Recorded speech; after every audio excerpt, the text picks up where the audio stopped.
जब भी अघोरास की बात होती है, अघोरियों की बात होती है, मतलब correct me if I am wrong, हमेशा एक डार्क कॉनोटेशन, डार्क हमेशा कहीं भी किसी भी मीडिया पे अगर आप देखिए उनको हमेशा डार्क दिखाया जाता है, like they are into postmortem cannibalism,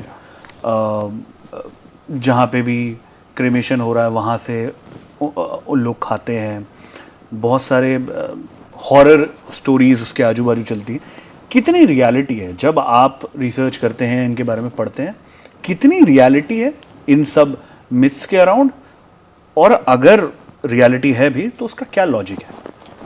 ये जितनी चीज़ें भी आप सुनते हैं, देखते हैं, वो जो डार्क पूरे बैकग्राउंड म्यूजिक के साथ, और ये कैनिबलिज्म, ये इसमें से कुछ भी मिथ्या नहीं है, ये सब सच है। ये सब वो करते हैं, सब वो हैं। पर उसके पीछे जो लॉजिक आपने पूछा, उसका लॉजिक ये है, इनका मानना ये है कि हर वो चीज़ जो बनी है, मिष्ठी से लेके विष्ठा तक, सब शिव का बनाया हुआ है, इसलिए कोई चीज़ अशुद्ध नहीं है। सबसे पहले तो एक थॉट है कि आप और मैं कभी शुद्ध हो ही नहीं सकते ना। हर समय हमारे डाइजेशन सिस्टम में कुछ तो पड़ा ही हुआ है, तो आप ऊपर से नहा के क्या कर ले रहे हो?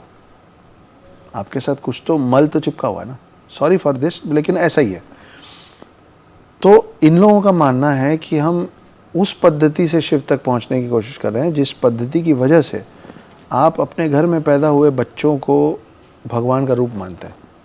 क्या है वो? जैसे कोई बच्चा पैदा होता है ना, उसको कुछ साल तक आप बोलते हैं कि बच्चे भगवान का रूप है, बच्चे भगवान का रूप है। ये आप तब तक बोलते हैं जब तक उस बच्चे को समझ नहीं होती है साफ और गंदे की, अच्छे और बुरे की।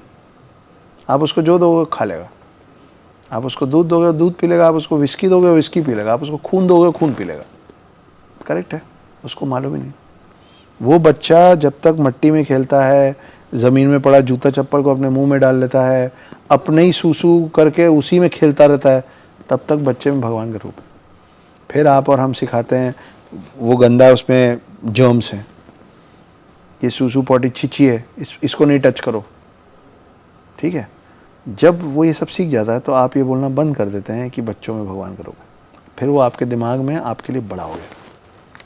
वो जो बच्चों की पद्धति है ना, जिसकी वजह से आप बोलते हैं कि बच्चों में भगवान का रूप है, क्योंकि उनके लिए सब एक समान है।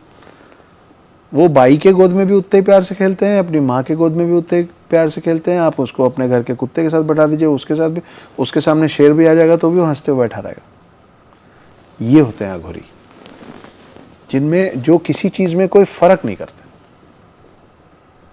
मांस खा लेते हैं या कैनिबलिज्म जो बोला जाता है, ये एक लौती मिथ्या ये है कि ये मार के खा जाते हैं, मार के नहीं खाते। इनका ये मानना है कि भाई flash is a source of energy, flash is something that actually you can eat. हम नहीं खाते हैं और नहीं खाना चाहिए, वो एक अलग बात है, वो डिबेट अलग है। पर उसको खाया जा सकता है या नहीं खाया जा सकता? खाया जा सकता है। करेक्ट। आप हिंदू हैं, आप और मैं जब हम मर जाएंगे, मैं डेथ को मैं बहुत आराम से बात करता हूँ क्योंकि that is the ultimate destination.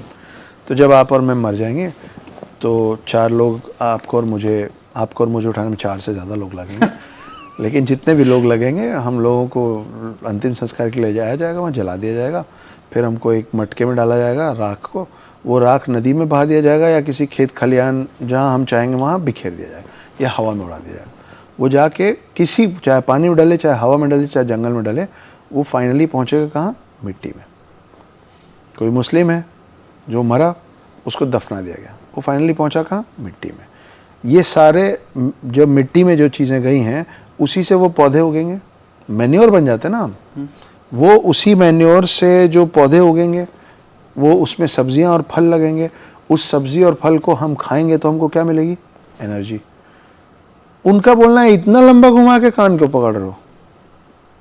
Energy ले रहे हो ना, सीधे ले लेते अगर अवेलेबल है तो। अगर अवेलेबल है तो, नहीं तो वो दाल चावल भी खाएंगे, वो फल भी खाएंगे, उनको आप जो दे दोगे वो खा लेंगे। तो अल्टीमेटली उस हिसाब से तो सब अघोरी हैं, क्योंकि आपका पौधा या आपका पेड़ या आपका फल जिस मिट्टी से आ रहा है, वो मिट्टी क्यों है उपजाऊ? उसमें कीड़े मरे हैं, उसमें जानवर मरे हैं, उसमें ये सारे पक्षी बैठ के उसमें जो बीट किए हैं वो चीज़ मैन्योर में तब्दील हुआ है, तो आप भी तो सब खा रहे हो यार, वो स्ट्रेट खा ले रहे हैं, बस यही फ़र्क है। उनको, मेरे को लगता है उनको इन चीज़ों की हमसे ज़्यादा क्लैरिटी है।